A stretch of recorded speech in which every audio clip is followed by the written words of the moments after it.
Good afternoon, everyone. I'm Gretchen Crosby-Sims, the Executive Director at the Institute of Politics.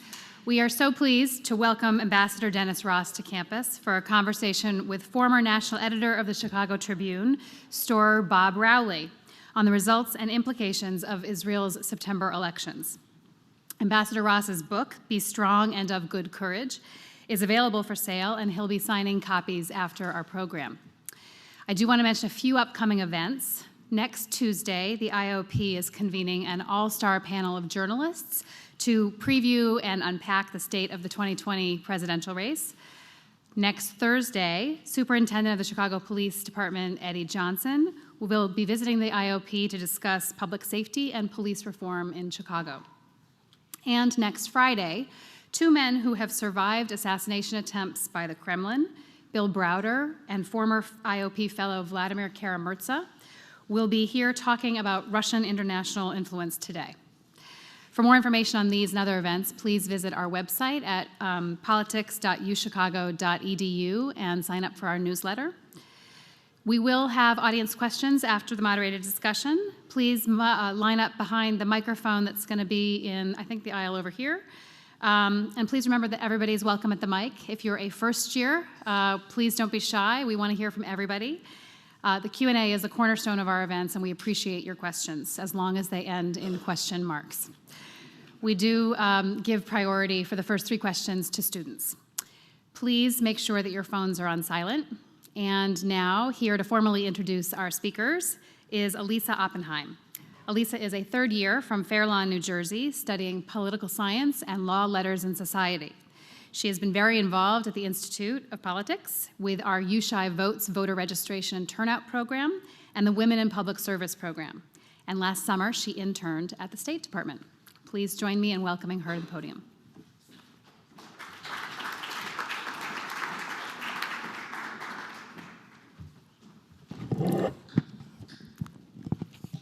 Good afternoon, everyone, and thank you for coming. I was fortunate enough to be able to spend the year before I started college studying abroad in Israel, where I studied Hebrew and Judaic studies. One of the words I heard most often during my time there was the Hebrew word morkav, which means complicated. It's kind of apt that this was so, as morkav is probably the best word to describe Israeli geopolitics and politics today. The news from the most recent election seems to change by the day, and the parliamentary system of the Knesset is vastly different from our own legislature. Fortunately, we are joined today by Ambassador Dennis Ross, a dedicated public servant who has spent his career engaged with the region and whose experience and expertise can shed light on the current political situation. Ambassador Ross is a diplomat who has served under multiple presidential administrations and who was the U.S. point man on the Middle East process for Presidents George H.W. Bush and Bill Clinton. He was instrumental in assisting Israelis and Palestinians to reach the Second Oslo Accord in 1995. He also successfully brokered the 1997 Hebron Accord and facilitated the 1994 Israel-Jordan Peace Treaty. He served as the Director of Policy Planning in the State Department under President George H.W. Bush, as the Special Middle East Coordinator under President Bill Clinton, and was a Special Advisor for the Persian Gulf and Southwest Asia to former Secretary of State Hillary Clinton. He also served 2 years as Special Assistant to President Obama.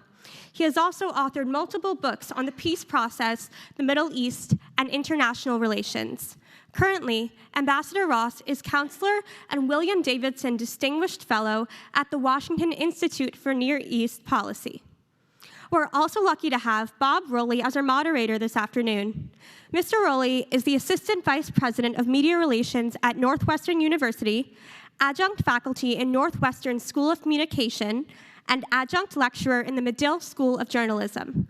Mr. Rowley previously worked at the Chicago Tribune for 30 years, including work as a correspondent based in Mexico, Canada, and Israel before becoming its national editor.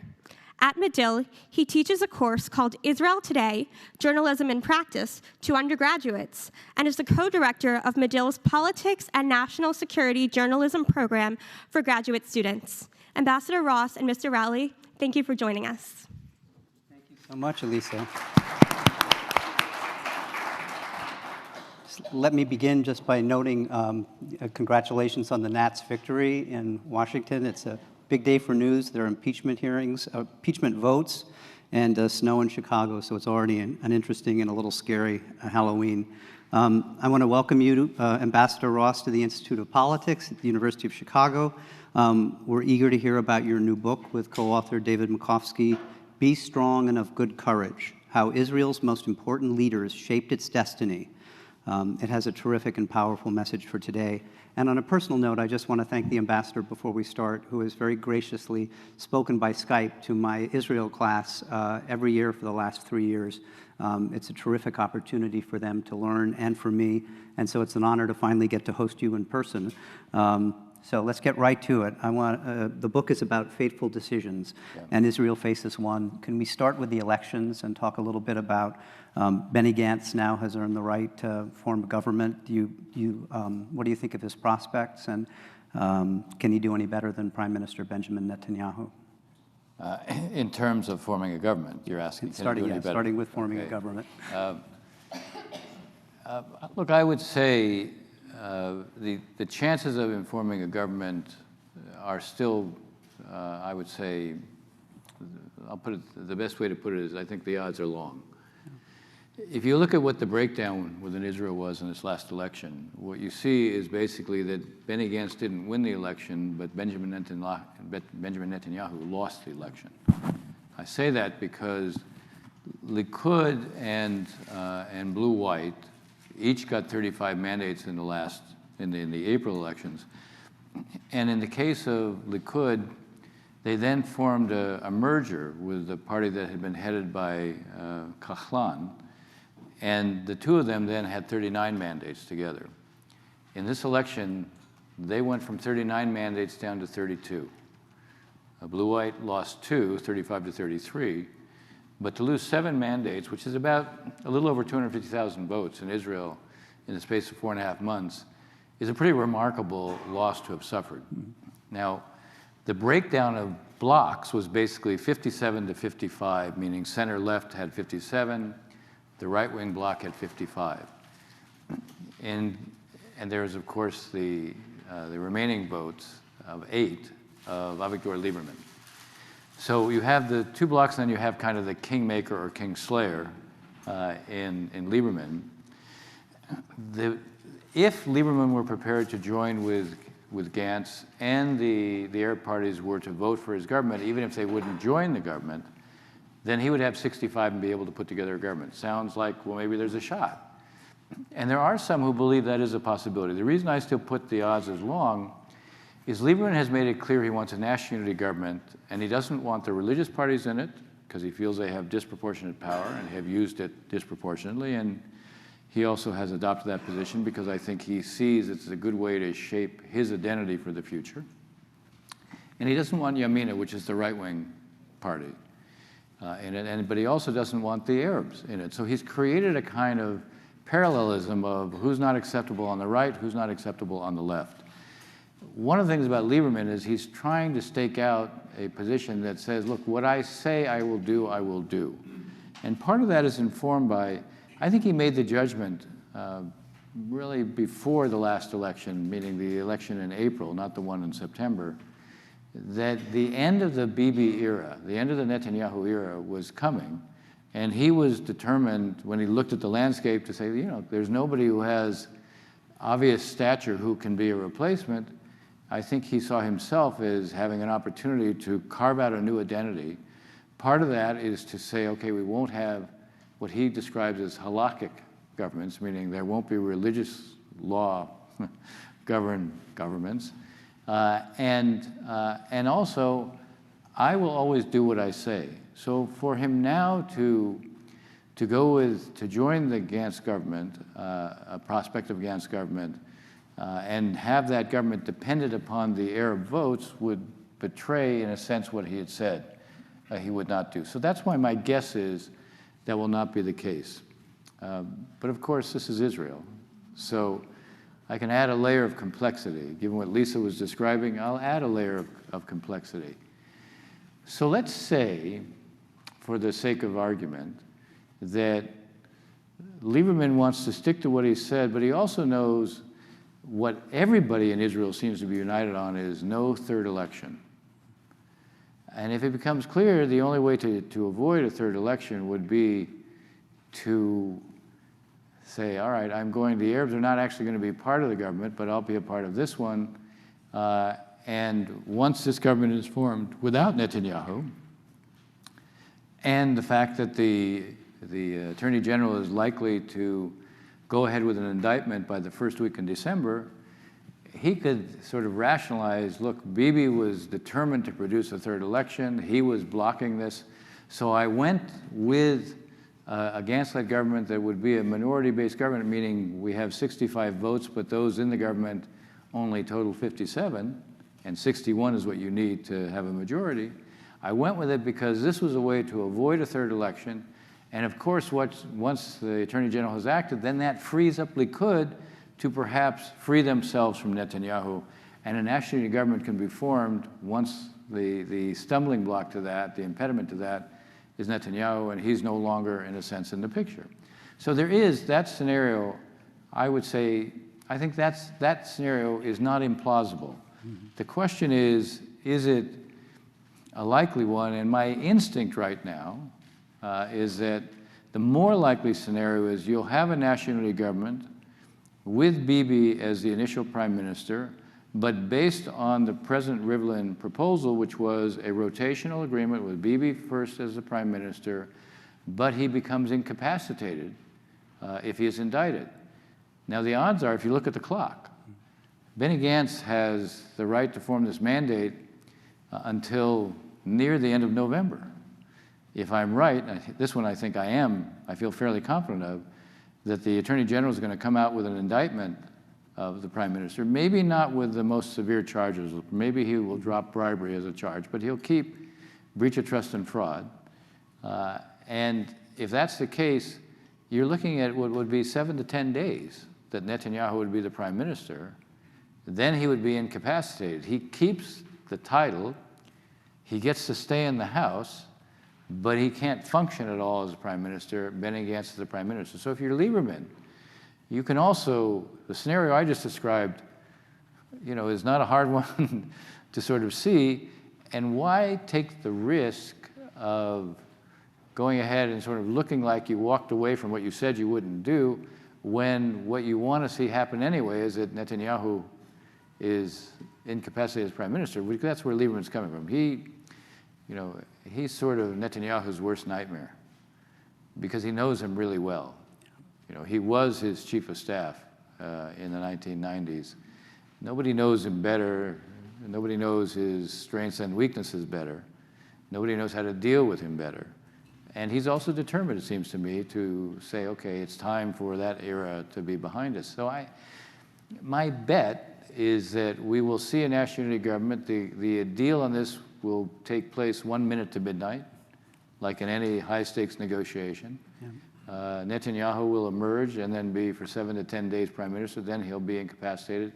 By the way, the rotation agreement, the way the Rivlin proposal works, is that it's a 4-year term. Of course, most Israeli terms never actually last 4 years, but it's a 4-year term, so 2 years, 2 years in terms of rotation of the prime minister. 2 years for Netanyahu, rotates to Gantz, except that if he becomes incapacitated in 7 to 10 days, the clock keeps ticking. Even though he is incapacitated, he retains the title. So if it takes 2 years to resolve his legal issues, which would not be unrealistic, his time is used up as prime minister. But he doesn't go to jail. He would go through the trial process. He goes through the trial process, being and incapacitated. And I think if I'm right that bribery is removed, that probably takes jail out of the equation. Okay. Censure, there could be fines, there could be community service. There could be a lot of things other than jail. Bribery is, in Israel, bribery is at a different standard. It's seen more in criminal terms. And we'll see. I'm not sure that one will stick because there was no changing of money, at least to his benefit.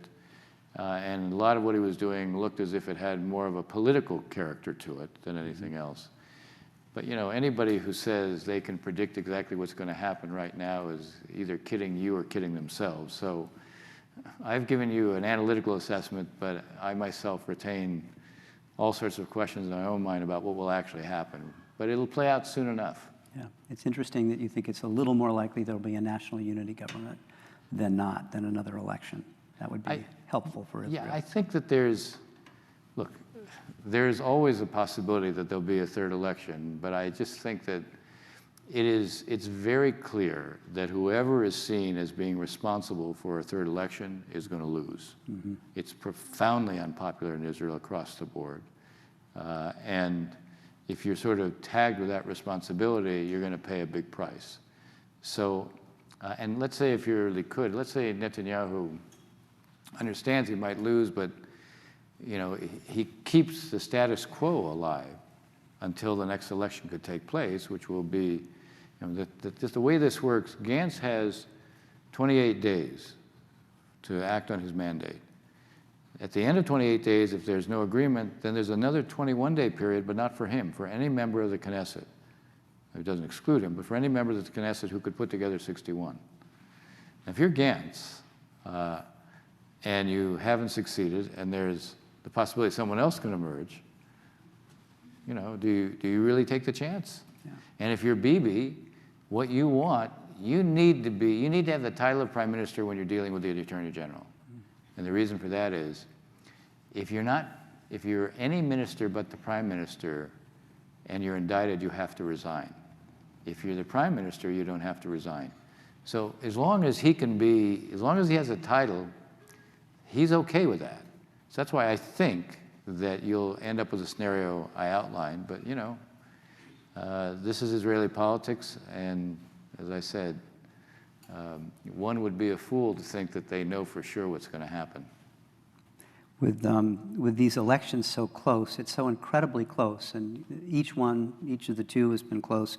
What does that say about the state of mind of the Israeli people right now and their view of the peace process?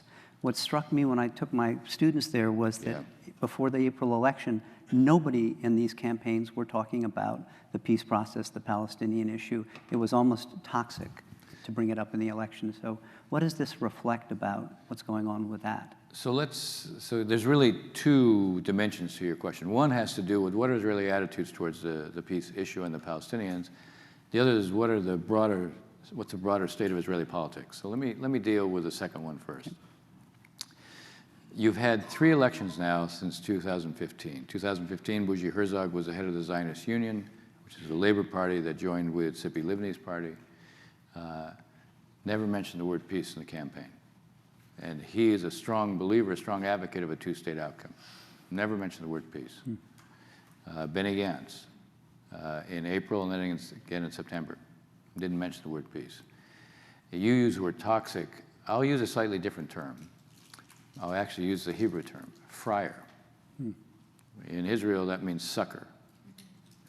Nobody wants to be seen as being a sucker.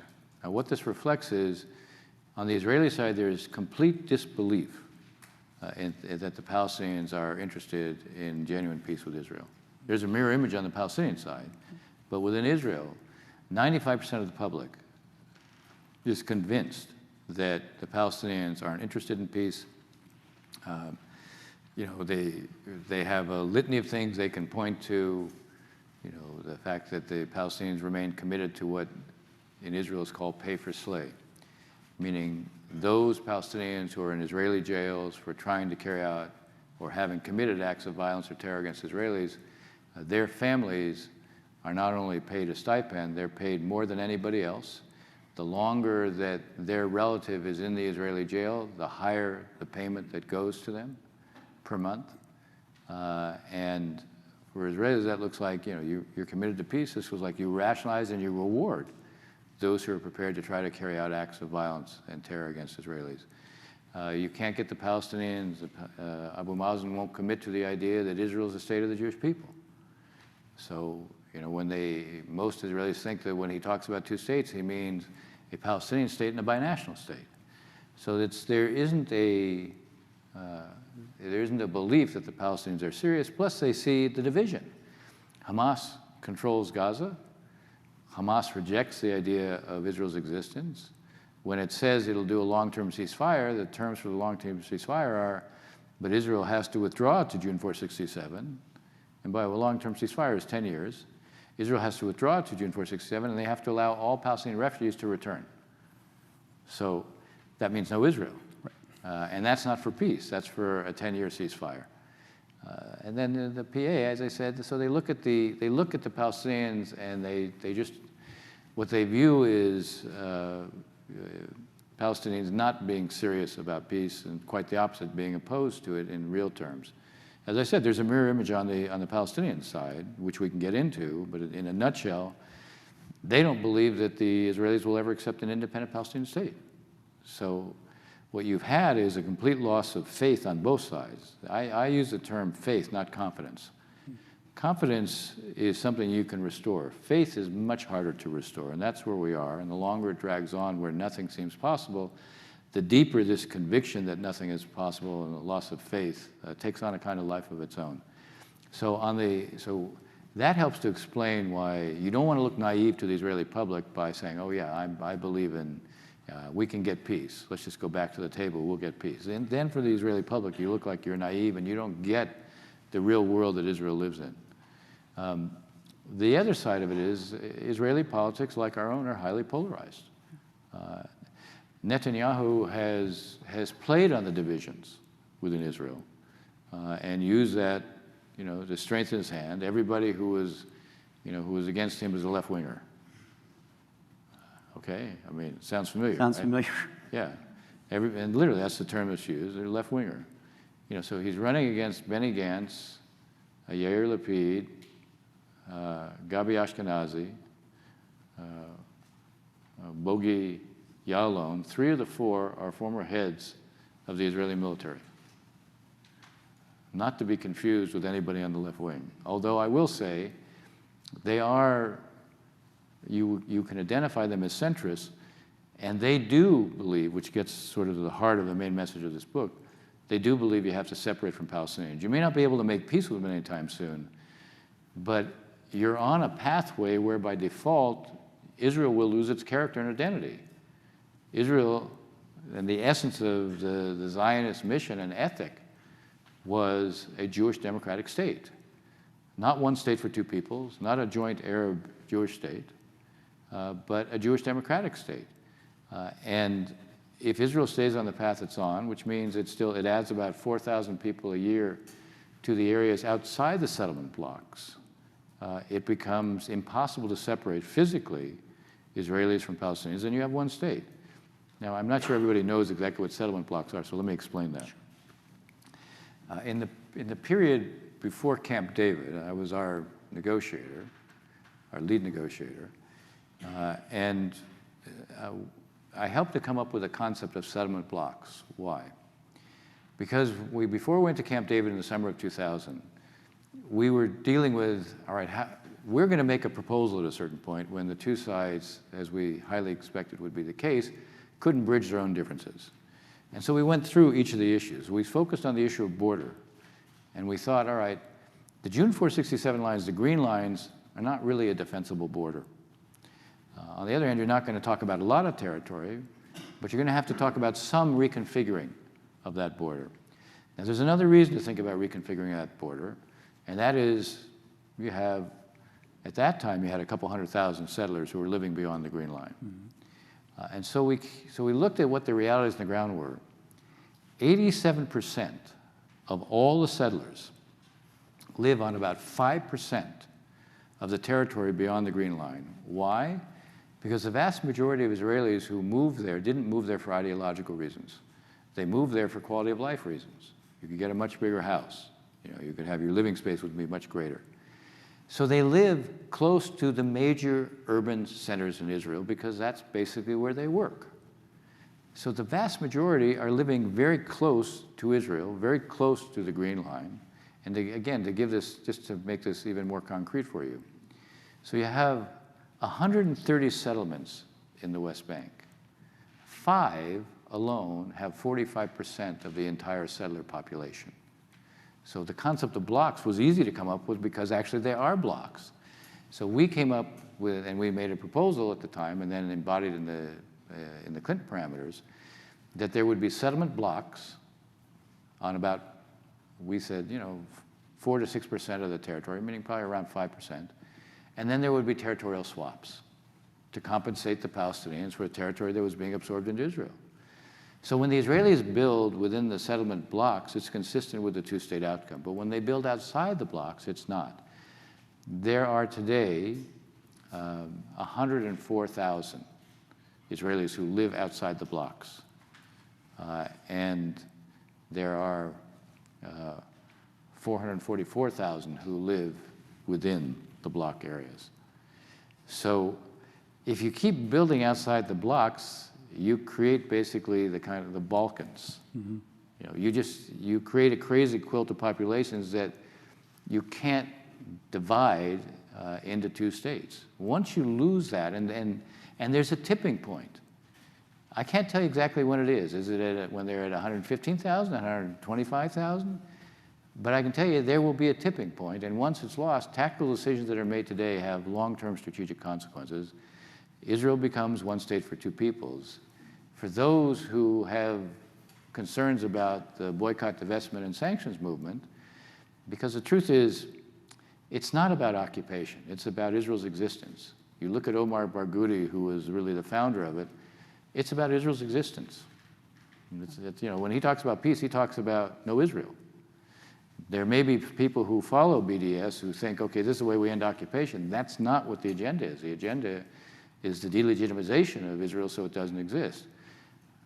That will be child's play compared to what the reality will be when one state's the only possible outcome, when it's the only discourse that anyone can raise.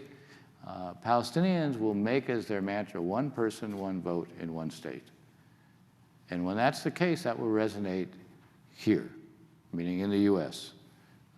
That will change the character of things. And as I said this to the Israeli cabinet. I do an annual briefing of the Israeli cabinet on geopolitical issues. On June 30th, I made this exact point. I said, you may not like my proposal, which is separation from the Palestinians, because it requires you to stop building outside the settlement blocks. But you're going to have to come up with something, because this is a political freight train that's going to run you over. This book is about making the decision to do that, realizing that given the weight of the settler movement in Israel, it's a politically hard decision to make. But we have examples of Israeli leaders who put the country first, not their politics, not their political base. And this book is basically about looking at the journeys of four leaders, Ben-Gurion, Begin, Rabin, and Sharon, who they were, where they came from, how they evolved, how they came to describe and define decision-making, how they came to define the responsibilities of the leader, how they defined leadership itself, and why they were willing, as I said, to put the country first and to put their politics second. That this can be a guidance, can be a source of inspiration, but also guidance for today's leaders in Israel. And maybe in this country, too. And hopefully in this country, too.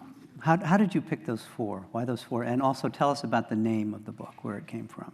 Okay, so again, I'll start with the second part first. Right.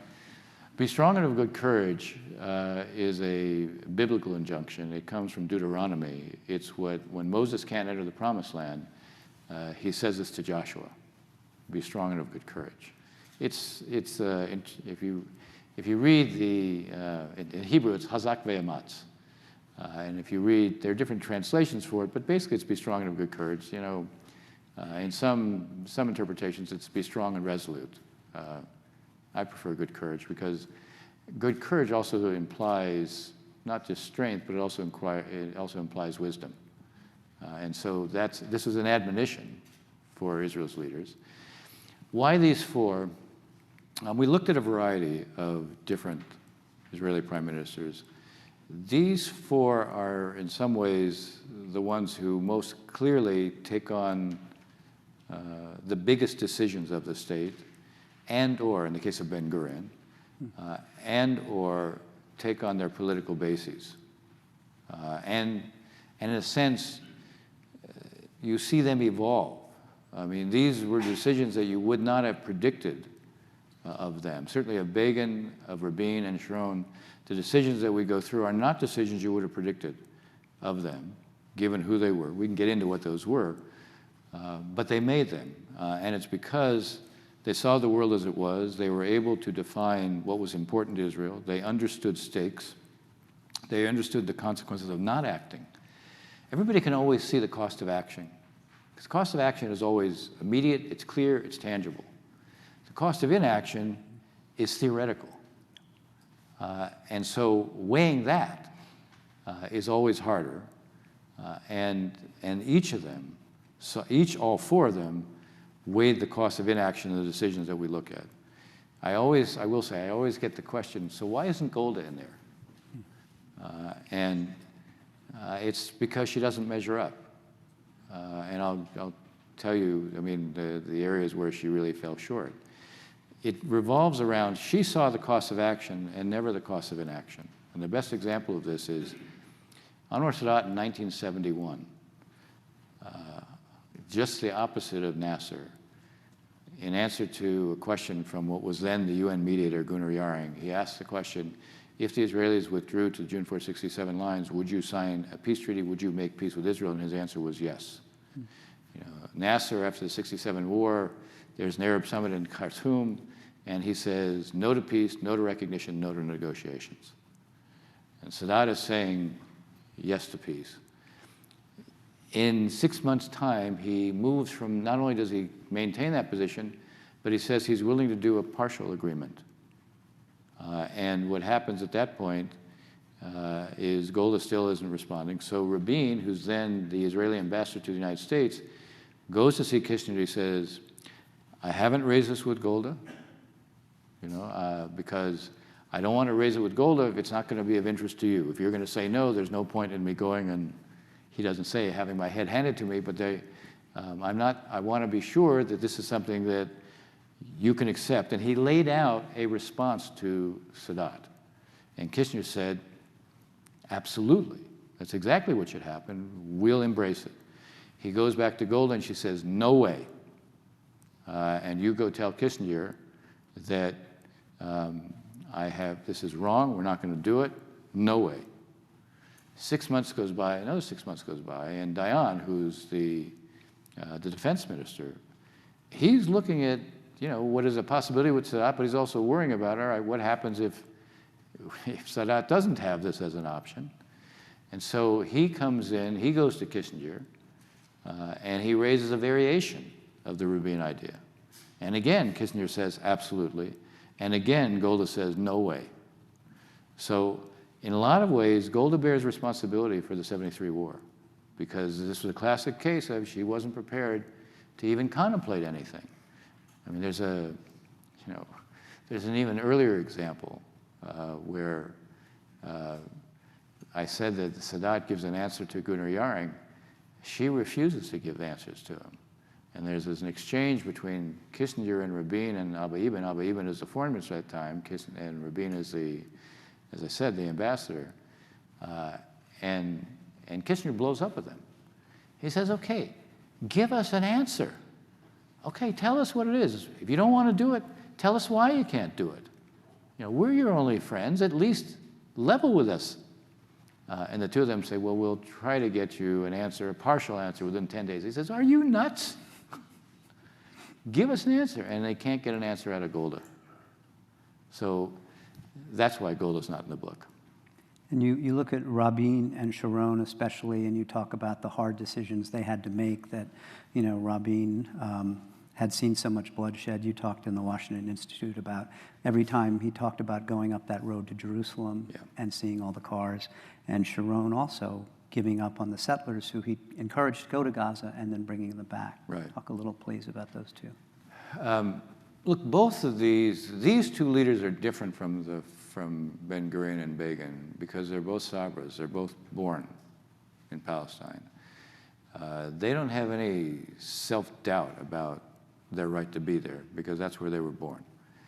So what shapes them is not the kind of philosophical discussions that Begin is one of these, he's basically a 19th century civil libertarian. He has an ideology. I mean, part of the reason that he claims all the territory, as part of the revisionist movement, at least to the Jordan River, is because, and I heard him as a student in 1972 at the Hebrew University say, if we don't have a right to Hebron, we don't have a right to Tel Aviv. I mean, he lived in a world of what he saw as legitimacy. So does Ben-Gurion. Ben-Gurion is someone who feels Israel, not only do you have to end 2,000 years of Jewish homelessness, but Israel has to be a light unto the nations. They both. By the way, they're bitter enemies, I mean, really bitter enemies, which we can get into. Ben-Gurion won't even, in Knesset debates, he won't even acknowledge Begin by name. He'll always say the person sitting next to. But these two, their form of experience is the military and what they lived through there. And they lived through, the War of Independence. Israel loses 1% of its population. I mean, imagine a war where you lose 1% of your population. In Rabin's case, he's responsible for the convoys. As a young man, he comes up, he's a brilliant operational planner, and Yigal alone makes him like number 2 in the Palmach. He's the one who shapes the plans for how you break the siege or how you get through the siege of Jerusalem, comes up with the convoys, and he writes later about how he can still hear the screams of those who are killed. Because the convoys are going, if you've gone up the road from Tel Aviv to Jerusalem, you know that, and then you didn't have a 4-lane or 6 lanes, you had 2 lanes. You're going through with basically cliffs on each side, which set up snipers, to shoot at the convoys as they went up there. He was also he became the head of the Harel Brigade for the defense of Jerusalem. And by the way, his brigade was remarkably successful, but he loses half, not casualties, fatalities, and it shapes him. He won a scholarship to go study at UC Berkeley. The British mandate provided this, and he won a scholarship to go. And when I was our negotiator, and I would see him, for deeper strategic discussions on Saturday afternoons, on Shabbat afternoons, at his place in Ramat Aviv, he would take me up, and he created on the roof. He had a roof garden, and he put in place himself a kind of drip irrigation system. This is what he wanted to do with his life. He wanted to be an agronomist. That's what he didn't go and study because he felt a debt to those who had died, and he felt he had a responsibility to make sure Israel was never again as unprepared for war as they were as this one. And in Sharon's case, Sharon suffers the same, not only in war, but one of the interesting things about Doris Kearns Goodwin's book, which we quote in the last chapter, she has this view of leadership in her book on Lincoln, the 2 Roosevelts, and Lyndon Johnson. And she talks about what made them strong leaders was they had overcome deep adversity, deep personal adversity. It created a mental toughness, it created resiliency, and all of these 4 have that. In Sharon's case, Sharon's first wife is killed in a car accident. His firstborn son, at 10 years old, and someone who he idolized, is killed in a gun accident in his front yard when Sharon is in the house. He's 10 years old. He describes later how there isn't a single day of his life after that he doesn't think about it. So they experience what are real traumas, but it makes them tougher, but it also makes for them, it creates a natural instinct that you make big decisions, you don't fear them. You don't say, I'm going to defer this so my successor deals with it. Now, the other thing is they're all there for the creation of the state. The 2 of them fought for it. Sharon is almost killed. He's 19 years old. How he survives in the battle for Latrun is extraordinary. He's left in the field because there's no real communication. This also affects his view of how the military needs to operate.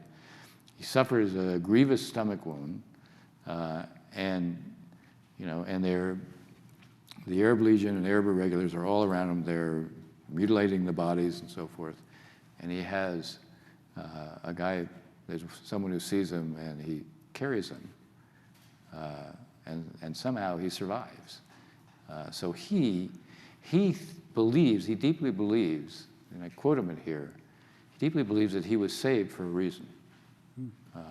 And he has a mission in life because of it. I want to leave time for questions, so I want to do a quick one before we ask everybody to come up to the mics. Tell me a little, if you would, or tell us a little about your prescription, without, spoiler alert, giving away too much of what's in the book, but what would you do now? What would the U.S. do to try and encourage the parties back to the table and eventually a solution of... Okay, so yeah, the last chapter lays out what to do. And of course, I know you're all going to read it, so I don't want to spoil it for you. But I will give you a roadmap. Look, on the Israeli side, what they need to do is stop building outside the settlement block, stop building basically to the east of the security barrier. Because there is no agreed definition of what the settlement blocks are. I mean, I can offer it, but the truth is it isn't agreed. But the security barrier is built on 8% of the West Bank. So if you're not building on 92% of the West Bank and you're not adding to what exists on that 92%, you're preserving the option of separation, number one. Number two, create financial incentives for those who live outside the blocks to move back into the blocks or into Israel. Three, declare there'll be no Israeli sovereignty to the east of the security barrier, consistent with what Israeli security needs will be. And I can explain that if you want to get into it. But that's another way of saying, look, when you do this, you're saying we're doing it because we understand 2 states for 2 peoples is the only long-term outcome that can be stable and satisfy the reality that there are 2 national movements competing for the same space. 2 national identities. You create 1 state with 2 different national identities. Look at the Middle East. Every place you have a state where there's more than 1 identity, national, tribal, sectarian, that state's at war. You want to look like Lebanon, you want to look like Syria, you want to look like Iraq, then prescribe a 2-state outcome here where you have 2 separate national identities. So, stop building outside the blocks, give financial incentives, declare there'll be no sovereignty to the east of the barrier, and open up Area C for Palestinian economic activity. Area C is 60% of the West Bank. And one of the outcomes of the Oslo process was dividing the Palestinian area into Area A, where the Palestinians have complete civil and security responsibility, Area B, where they have civil responsibility and responsibility for law and order, but Israel retains overarching responsibility for dealing with terror, and Area C, where Israel retains both civil and security responsibilities. 60% of the West Bank. It's the economic hinterland, it's the economic wellspring, it's where all the mineral resources are, it's where if you have possible tourism areas, they're there because they're on the Dead Sea. It's where there's a need to create housing construction because there's a shortage for Palestinians. If you want to have industrial zones, that's where they are. Stone masonry is a major industry for the Palestinians, but all the mines are in Area C, not owned by Palestinians. Open up Area C. If you want to say you're serious about a 2-state outcome, you also want to say, okay, that state ought to have a chance of being economically viable. It is not economically viable without Area C.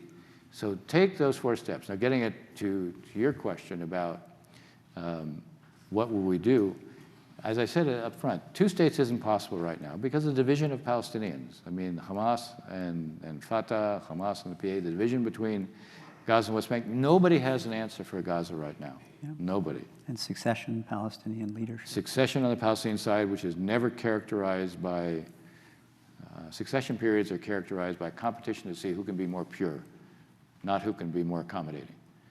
So 2 states isn't available anytime soon.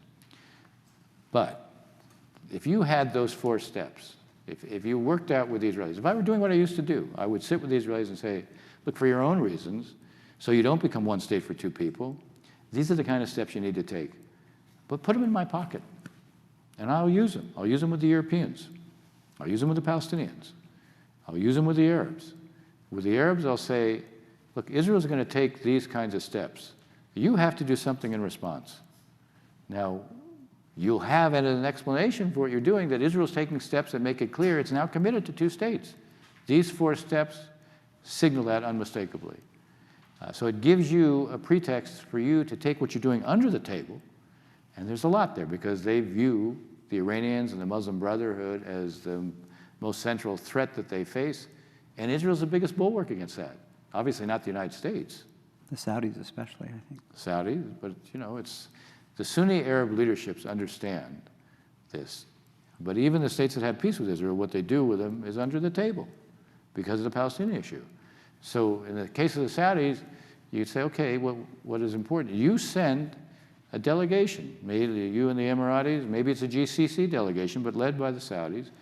You send a delegation to Israel to discuss in the open. The private discussions are private, but the reality of the meetings and the purpose of the meeting would be to discuss security cooperation against common security threats in the region. Doing that would create a kind of political tailwind for any Israeli leadership. If Israeli leaders are in a position where they're saying, look, we're getting something from the Arabs, we know nobody trusts that we'll get anything from the Palestinians. But what we're getting from the Arabs is sufficiently important that it justifies making certain moves towards the Palestinians, which the truth is the only way these Arab states can take these steps. That is something that can be rationalized to overcome settler opposition. With the Palestinians, I would push to have them end pay for slay. And by the way, all they have to do is to say, they have in the PA, they have a Department of Welfare. All they have to do is say, all welfare payments will be equalized. They stop giving preferential treatment to the families of the prisoners. They stop giving them more money than others. Just equalize it. They can also, they should also acknowledge that there's a historic Jewish connection to the land, something that they don't do. And they should put Israel on a map. The Palestinian Authority does not show Israel on a map. Pretty hard to convince the Israeli public that you are committed to a two-state outcome when you can't show Israel on a map. A lot of Arab states, too. Yeah, but the Palestinians don't. Yeah. And those three things, related to the four that I just described, if you could begin to do that, and where you bring the Europeans into it is you get them to publicly endorse what the Israelis have done, you get them to communicate to the Palestinians and the Arabs that if they don't respond, and it can be along the lines that I was describing, that they will publicly criticize them. For the Palestinians, that's huge, because the Palestinians only believe that what they've really achieved is international acceptance of their cause. And if it looks like they're putting that at risk, and the Europeans are kind of the epicenter of that for them, because the Europeans never publicly criticize them. They'll tell them to do things in private, but they don't publicly criticize them.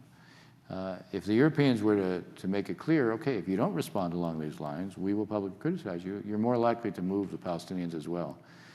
What that would do is it begins to create a virtuous cycle, which we don't have. We have the opposite of that. We have a very destructive cycle right now. I think that this, you can't, the essence of good statecraft is identifying, not giving up your ambitions in terms of what you'd like to achieve, but identifying what's the objective that's achievable now given the means that are available to you or others that you might be able to mobilize to support you. We can't produce two states right now. There is no deal of the century. Right? But what we can do is we can change the circumstances so that what isn't possible today can become possible over time. On that note, let's take some questions from the audience. I can't see the mics very well. We'd love to do 3 students first. If we have 3 students who could step up with questions, please. I'm Ellie. Thank you so much for the time. I'm curious, as the peace process now sounds like a very anachronistic term, and for people of my age who are very pessimistic, I wonder how we should look at and feel about the peace accords in the last X number of years. Thanks. Well, I think the one thing I wouldn't give up on is the idea that we can still produce an outcome, because there's also reality. The Israelis are not going any place and the Palestinians are not going any place.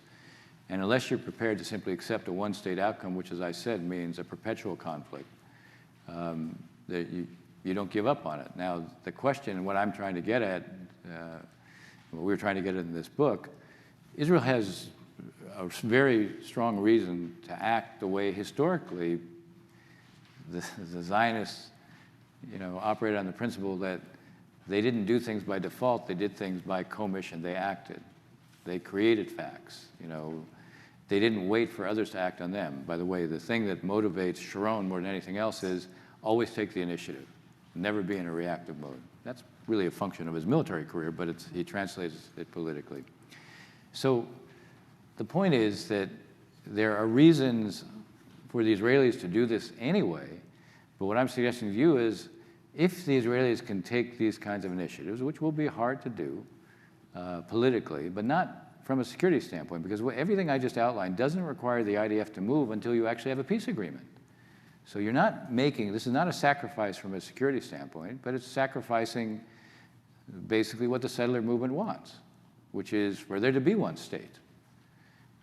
And so, what I'm trying to suggest is that if you get the Israelis to take steps that are pretty much in their own interests anyway, in terms of having a longer term, preserving their longer term identity, then you can parlay that. That's what diplomacy, that's what statecraft is about, being able to take advantage of certain moves. And this would be very much that. I will say, one thing I haven't said up until now, and maybe someone's going to ask this question. It is interesting that 2 Americans have written this book, and not an Israeli or 2 Israelis. Part of the explanation for that is that this is still an abstraction.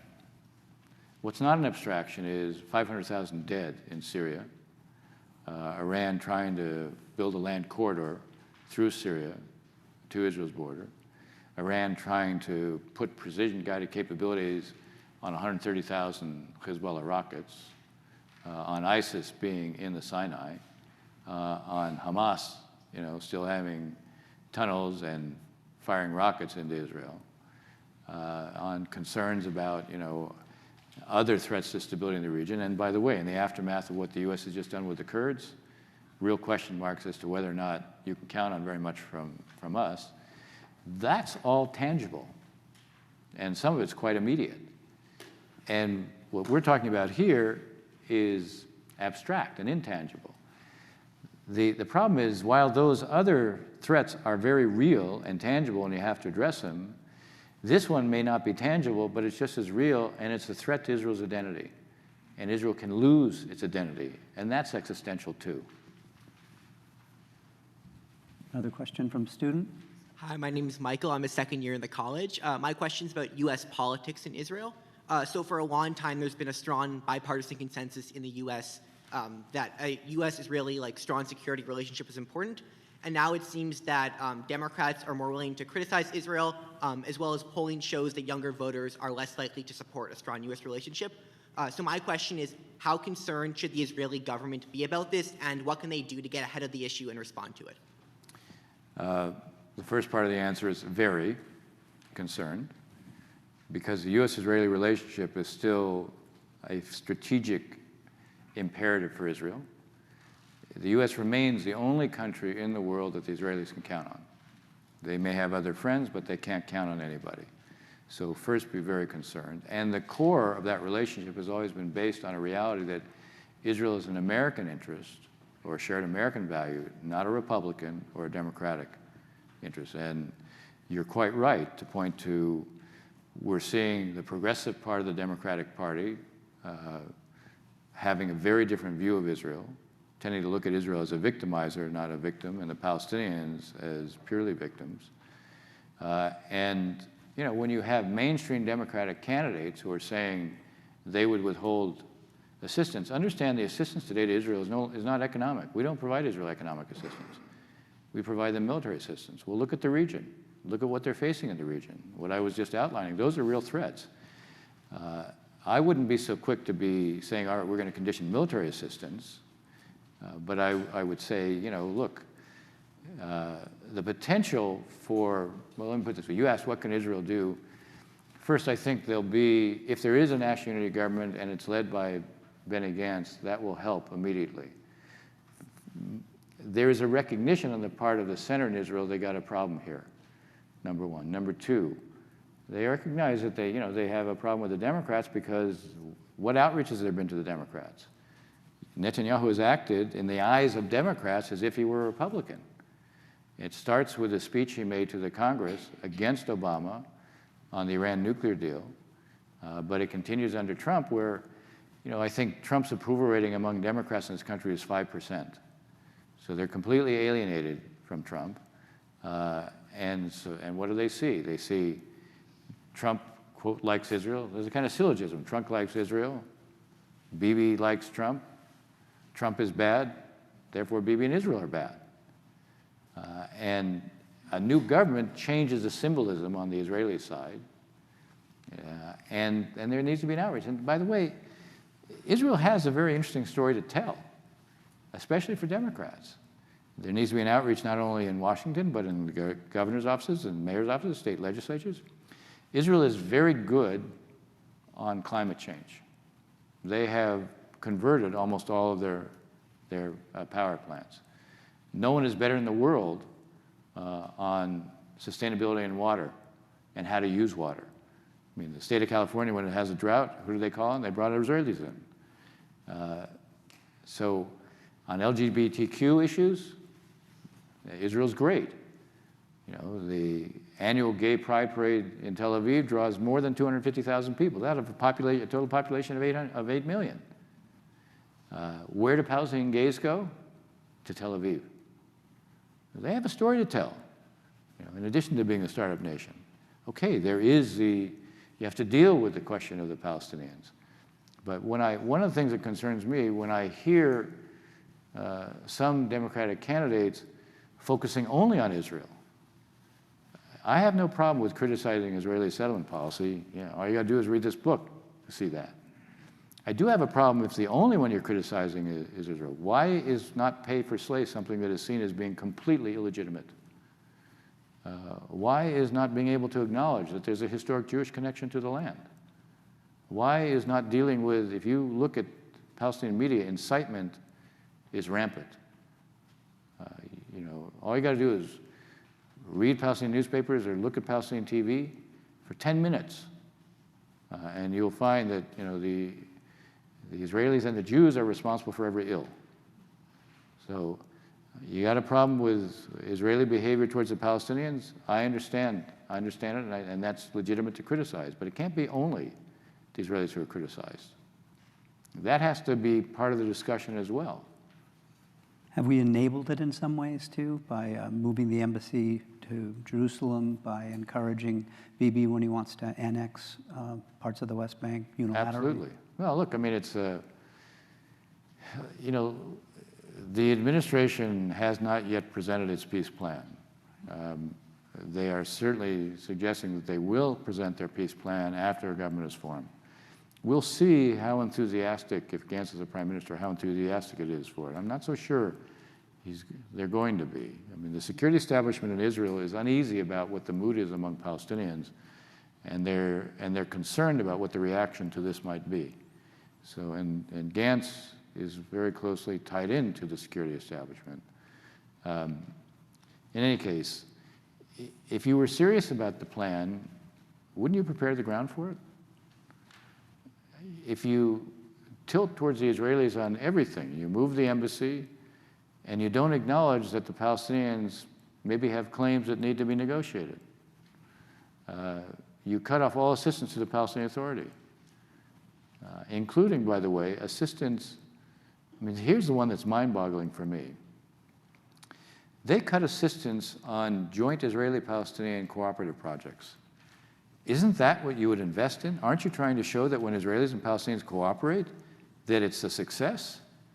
What conceivable logic is there for doing that? You cut UNRWA. You've cut UNRWA to zero. Now, I have to be honest. I don't think UNRWA is a good organization. I think it has perpetuated the refugee problem. But you can't just cut it. And if you're going to cut it, I mean, it was providing an economic floor in Gaza. It paid the teachers $13,000. It provided food assistance programs. Okay, you want to cut it? And you don't even want to do it the way I would do it, which is gradually? How about announcing the same day you cut it, the $300 million are going to go to paying the teachers, paying for the food program, generating some work-related projects so that you enhance the quality of life there. That at least signals the Palestinians that, okay, you recognize that we have needs. They've done nothing other than to offer words. Even when they presented their economic plan, it's a vision for the future, which is fine. One of the things I recommended was your vision for the future will be more credible if you do something in the present. How about focusing on helping to generate when you're at the Bahrain conference? Why not mobilize some of those who are there to commit right now to funding particular kinds of projects, let's say solar projects in Gaza. 96% of the water in Gaza is undrinkable. Within another 2 years, it'll all be undrinkable. The good news is they're up to 16 hours a day of electricity. That's still 16 hours a day of electricity. They still can't consistently power the sewage treatment plants. And guess where the sewage goes? It flows to Israel. 50% of the population is unemployed. 70% of those between the ages of 18 and 29 are unemployed. That's a combustible mix. Who are the biggest advocates for stabilizing things in Gaza? The Israeli security establishment. Yep. Why not have used the Bahrain conference to generate investment and funding of some of those projects, which, by the way, they're there.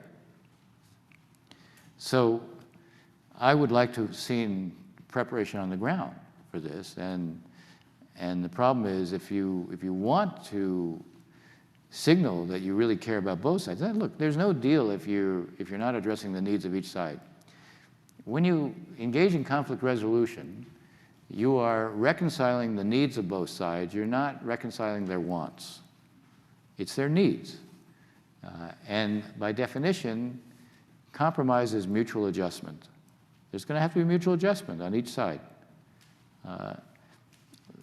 Most in the region are concerned that when the plan is presented, it won't address the needs of both sides.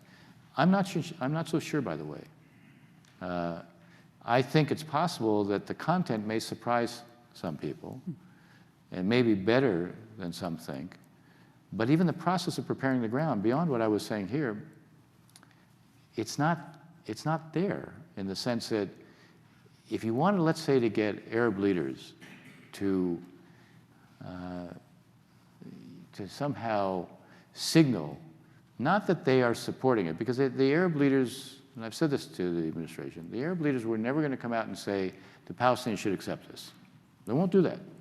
They might say, this is up to the Palestinians to decide, it's their decision, but we think it's a serious basis for negotiations. If they'd done that, and that I believe was possible, but you had to share the actual plan in writing, you had to take some comments, you had to adjust it so you could show you were listening, you had to work out word for word in advance what the response would be. You had to have that in your pocket, go to the Europeans, because they won't be more Arab than the Arabs. If you had the Europeans and the Arabs both saying, okay, it's up to the Palestinians, but it's a serious basis for negotiations, the Palestinians, I can tell you, Abu Mazen would not be able to say no under those circumstances. But it'll be very easy for him to say no now, because none of this has been shared. And I mean, I guess they still have time to do it, but I also think in the aftermath of what's been done with the Kurds, the readiness of Arab leaders to expose themselves and even to somehow suggest that what the administration is proposing might be serious, whatever that readiness was before, it's gone down now. Yeah. One more student question. Yeah, hi. My name is Blake Fleischer. I'm a graduate student at the university. I used to work for the other Makovsky, actually, for Mike, when I lived in D.C. I wanted to ask you a little bit about pay for slay. We have the Taylor Force Act. Yeah. Hasn't really been that effective. I think you were against it originally, or sort of against it. Yeah, no, well, I'll tell you. Yeah, so I was just curious if you could talk a little bit. Yeah. Thanks. Basically, the Taylor Force Act, which was, it's named after actually an American veteran who was stabbed to death just outside of Jaffa. There was legislation that basically would have required, unless pay for slay stops, we would cut off assistance to the PA. My worry was that when you cut off assistance to the PA, you're also cutting off assistance to the Palestinian security forces. and the Palestinian Security Forces. Ask anybody in the IDF or the Shin Bet, do they want to see that happen? The answer is absolutely not. So I preferred a posture of, taking a scalpel, not a sledgehammer, and trying to. I would have also used the legislation as a lever. Not on the. I would have gone here again. I would have used it with the Europeans, saying, "Look, you really don't want us to do that. We need something that puts us in a position where we can make a stronger case with the Congress not to do this. If you go and you lean on Abu Mazen, he's much more likely to be responsive to you." Abu Mazen sort of revels in being able to say how he tells the U.S. no. Look, it was a source of pride that he said, "I said no to Obama 12 times." Okay? This was like a badge of honor and achievement. Ask what he really produced, and saying no, the answer is a 0, actually less than 0. But saying no to the Europeans is much more difficult for him because they're kind of a safety valve for him. And in addition, as I said, they're always seen as broadly supportive of the Palestinian cause. So I would have, that's how I would have approached it. And I think it's fair to say that wasn't done. I'm a local resident who has family in Israel, and I've had Palestinian friends here in Chicago. So I have discussed various issues with both sides. Yeah. Have you had contact with Jared Kushner at all, and has he accomplished anything so far? The answer is yes. To be fair to them, they reached out to me a fair amount. And you can assume that the kind of things I proposed to them are the kind of things that you've heard. Obviously they've been able to restrain their enthusiasm for those proposals. And at this point, it's hard to look at the environment and feel that much has been accomplished. I still think that there is some potential for their plan, that it may, as I said, it may exceed expectations. But if the ground isn't prepared for it, then even the best ideas, if the process for presenting them is the wrong process, even the best ideas, and I'm not sure these will be the best ideas, but I think they may exceed expectations, even the best ideas will fail in a circumstance where the process is a wrong process. All right, we started a couple minutes late. We could do one more question. Any more questions from the audience? It probably depends on the answer. Yes.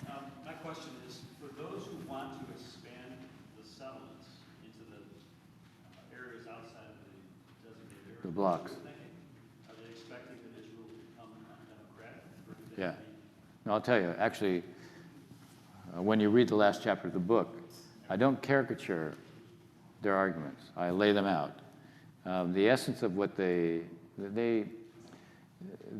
points are basically the following. First, they deny there's a demographic problem, which I debunk it, but the easiest way to debunk it here for you is just to give you the following facts. 1986, counting Gaza, Israel, and the West Bank, Jews, Arabs, the ratio is 63 to 37, 1986. Now, that counts Gaza, and it doesn't count the Russians who came. 1.1 million Russians came between 89 and 92.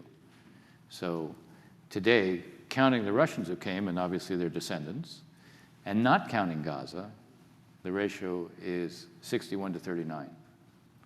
Now, let's say things, there still is, the gap in birth rates is less than it was, but, within 20 years, they'll be at parity. But even, let's say they were the same. You're roughly 6 to 4 right now. That's already one state for two peoples. So is there one legal system? Does everybody have the right to vote or not? One legal system or two? One class of citizenship or two classes of citizenship? So that's as it is today if you keep the territories. So the demographic argument doesn't fly, but they say it's not as bad, but they sort of ignore what I just said.